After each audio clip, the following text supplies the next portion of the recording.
Et surtout, incompréhension et manque d'informations alors que le temps presse. Vous passez 10 minutes sur les sites internet pour vérifier si ça fonctionne, on vous dit oui. Sur les sites payants, on vous dit oui. Vous vous pointez ici, il y a une dame à l'accueil qui vous explique benoîtement, ah ben non, excusez-nous, le vol est annulé. Pas d'annulation, mais beaucoup de retard pour cette famille nombreuse. Le vol qui devait partir à 14h25 est toujours pas parti. On aura des nouvelles à 17h, on ne sait pas s'il décolle à 17h. Les enfants commencent à avoir faim. Ces perturbations devraient durer au moins jusqu'à 15h demain. Le personnel au sol a reconduit la ligne. Quand on a des salaires d'embauche à 1190 € brut, net en dessous de 1000 €, on ne peut pas s'étonner que dans une entreprise qui fait autant d'argent, eh bien, il y ait des revendications qui poussent. 8 vols sur 10 devraient quand même être assurés demain, affirme la direction, qui dit ne pas comprendre ce mouvement. Il n'y a que 2 syndicats sur 7 qui ont appelé à cette grève, essentiellement du personnel piste, alors qu'on a annoncé avant le mouvement que des négociations salariales allaient s'ouvrir le 22 janvier. La compagnie assure que les vols annulés seront intégralement remboursés. Un terrible incendie s'est déclaré la nuit dernière à Pointe-à-Pitre en Guadeloupe. Le dernier bilan est de 6 morts et 1 blessé grave. À l'origine du drame, un jeu stupide, des enfants qui ont envoyé un pétard dans un magasin. Le feu s'est alors rapidement propagé. Il n'a pu être éteint qu'après 9 heures d'intervention des pompiers. Les rats, hein.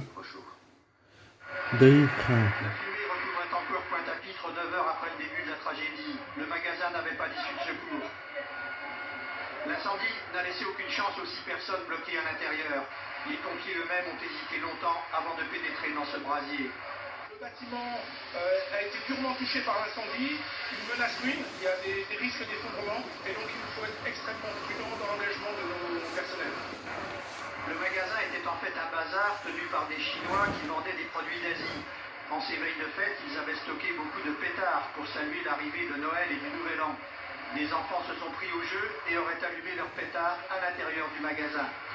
Les maires ont d'ores et déjà pris des arrêtés sur l'agglomération de Pointe-à-Pitre interdisant la vente des pétards aux mineurs. Et bien entendu, cet événement, cette affaire, sera l'occasion de regarder à nouveau les conditions, bien entendu, de vente par les commerçants de ces pétards. Une enquête est bien sûr en cours. 6 morts au dernier bilan parmi les clients et les familles habitant l'immeuble. Pointe-à-Pitre et la Guadeloupe seront en deuil pour les fêtes de Noël et du Nouvel An. C'est la deuxième fois en Seine-Saint-Denis. Une fuite de gaz a provoqué l'effondrement d'un immeuble à Noisy-le-Sec. Heureusement, il a pu être évacué à temps. On compte donc 5 blessés légers, mais comme a bondi le mois dernier, c'est une canalisation de gaz qui a été endommagée par des travaux sur la voie publique. Fanny Stenler, David Fossard. 38 appartements touchés, dont 20 entièrement détruits. La barre d'immeuble a été éventrée, coupée en deux par l'explosion. Tôt ce matin, le gardien de l'immeuble sent une forte odeur de gaz. Il lance l'alerte dans tous les appartements. Parmi la centaine d'habitants, certains se précipitent dans la rue, d'autres sont évacués par les secours. Un miracle que tous en soient sortis indemnes. J'avais pensé faire un petit Noël tranquille. J'avais acheté sa trottinette qui est restée dans ma chambre d'ailleurs. C'est peut-être rien, mais pour nous, c'est énorme, quoi. Voilà ce que j'ai sorti de chez moi. De 35 ans de vie dans ma maison, tout est perdu. D'après Gaz de France, ce sont des travaux sur la voirie qui auraient endommagé la canalisation. La mairie arrive aux mêmes conclusions. Malencontreusement, certainement, lors des forages, on a touché une canalisation de gaz et ça a été donc l'explosion. Enfin, d'abord la fuite, puis l'explosion. Ce soir, 250 personnes ne dormiront pas chez elles. Une partie s'est installée dans un gymnase de la ville. Les autres pourront choisir d'aller dans une des 70 chambres d'hôtel réservées dans le département. Tous les membres de l'Arche de Zoé ont pu être entendus par les juges tchadiens et déjà au deuxième jour du procès, on constate une scission claire entre les Français d'un côté et l'intermédiaire soudanais de l'autre. Ce dernier aujourd'hui a reconnu qu'il avait menti sur l'origine des enfants qui ne venaient pas en réalité du Darfour. En revanche, il a affirmé qu'il ne savait pas qu'ils devaient être envoyés en France. Envoyés spéciaux N'Djamena, Amaury Guibert, Frédéric Ranck. En arrivant au palais de justice de N'Djamena, comment allez-vous? Éric Breteau et Émilie Lelouch ont tout de suite voulu recentrer les débats. Allez voir les enfants, d'où vous allez venir? Allez voir les enfants, d'où ils vont bien, on sait pas. Les 103 enfants ont été au centre de l'audience d'aujourd'hui. L'Arche de Zoé pouvait-elle savoir qu'aucun n'était orphelin, que la quasi-totalité venait de village tchadien? À la barre, Émilie Lelouch a raconté sa version des faits. Peut-être avons-nous été bernés, confesse-t-elle, sous-entendu par des intermédiaires locaux. Aujourd'hui, on a eu l'impression, déjà par rapport à hier, de pas qu'on a fait, d'éléments de vérité qu'on a apportés, de questions qu'on a évoquées qui n'ont peut-être pas de réponse. Car la défense a pressé de questions cet homme, Souleymane Ibrahim Adam, un intermédiaire soudanais qui a amené 63 enfants. À l'époque, il avait signé des attestations certifiant qu'ils étaient orphelins du Darfour, mais à la barre, c'est tout le contraire. Il reconnaît qu'ils tiennent à répéter. Dans ce même nous manque, souvent répété par la boussole nous manque. Sois courageuse, ma chérie. Dans ce même salon, sa mère, souvent répété qu'ils souhaitaient voir leur fille, elle le plus dur. En particulier se font rares, et cela.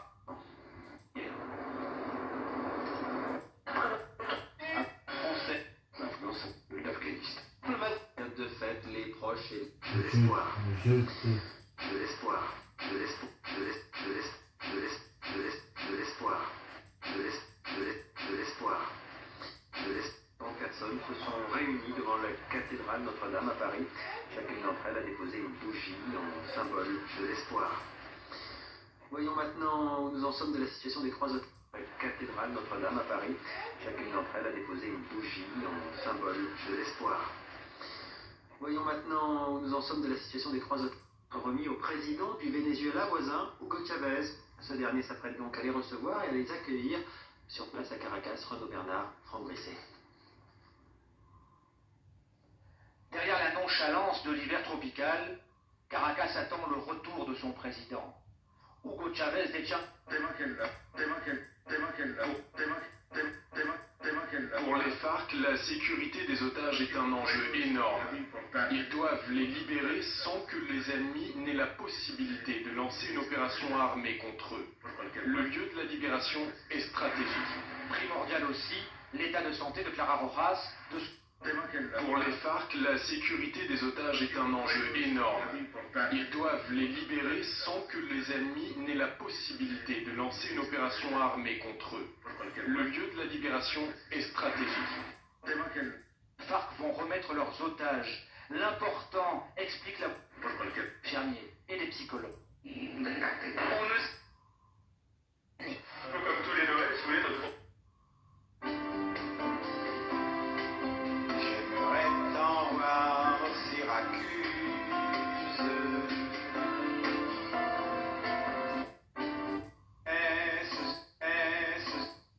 On ne sait jamais.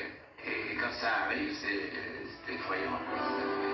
Avant que ma jeunesse s'use et que mes printemps soient partis, j'aimerais tant voir Syracuse.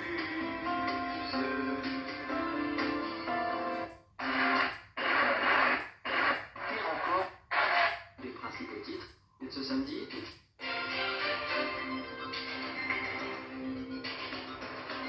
L'info en continu, c'est aussi sur France2.fr.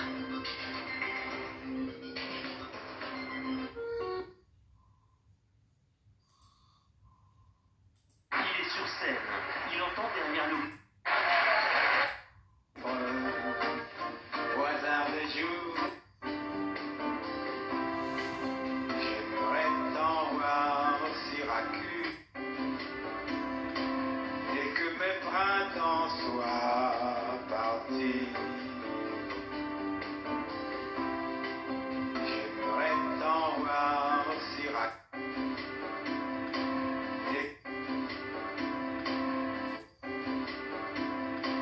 et que mes printemps soient.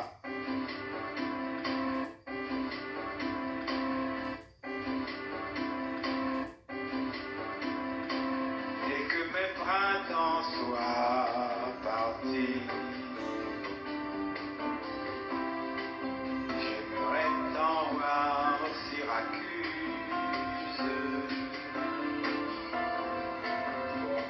Pendant 90 minutes, les souvenirs défilent. Il est sur... Demain, son pas. Rendez-vous avec Patrick Sébastien. Pour les années bonheur et puis pour ma...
Joël, 17 ans, apprenti à la manufacture. Moi, Jackie Fontenot, apprenti, 19 ans. Je m'appelle Jean-Michel, 14 ans. Je vais à l'école. Quels sont vos loisirs et à quoi les occupez-vous? Le samedi après-midi, avec des camarades dans les cafés, on joue à la bicole. Je travaille un peu dans les cafés, tout ça. Dans les balles le soir. Je vais au cinéma, je fais de la musique, je lis. Je m'appelle Jean-Jacques, j'ai 18 ans, mes parents sont bourgeois. J'aime beaucoup le cinéma. Je fais une collection de porte-clés. Et je fréquente pas les maisons de jeunes, ça m'intéresse pas particulièrement. Par ça. Je m'appelle Martine. Quel âge? 16 ans. Je fréquente pas non plus une maison de jeunes particulièrement. Je collectionne les porte-clés, les poupées de collection aussi, les timbres. C'est à peu près tout. J'ai 7 ans et demi, je suis étudiant dans un lycée technique. Et je lis quand je sais pas quoi faire. J'ai avec des copains au cinéma, le dimanche aussi. Donc quand je fais du sport dans mon lycée là.